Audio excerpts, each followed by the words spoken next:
अगर खुशी जो को पैमान हो जिया तजो लबरेज हो जिया आई मोहब्बत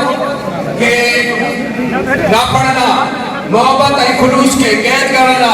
को भी पैमान ना है बाहिदे आयल सपनी मेहमान के और पांच सा कदायल सरदार असदुल्ला खान बुढ़े साहब के सरदार हमीद खान बुढ़े साहब के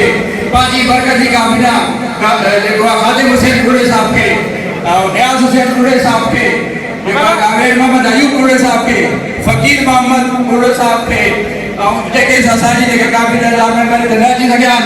और अब्दुल्ला बुढ़ो साहब अलादीन बुढ़ो साहब और देश के साथी सुबाई सुदूरन न्याज अली बुढ़ो साहब मोहम्मद वारिस बुढ़ो साहब या नासिर बुढ़ो साहब पंजाब रहमान या मुनीर नवाज साहब या हबीब बुढ़ो साहब उन सां गॾु जेके साथी आया आहिनि बलोचिस्तान जो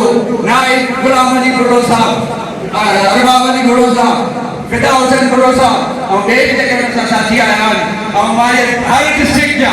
जेके साथी आया आहिनि डिस्ट्रिक्ट या अमशोरो हैदराबाद नौशरो बलोच खैरपुर सक्कर शिकारपुर जैकोबाद शहजाद कंबर नौटाणो जेके भी डिस्ट्रिक्ट जा सदूर उन्हनि सां गॾु जेके साथी आया आहिनि और बलोचिस्तान जे जेके डिस्ट्रिक्ट जा साथी आया आहिनि और पंजाब जे जेके डिस्ट्रिक्ट जा साथी आया आहिनि रंजन राजनपुर और ॿियनि इलाइक़नि जा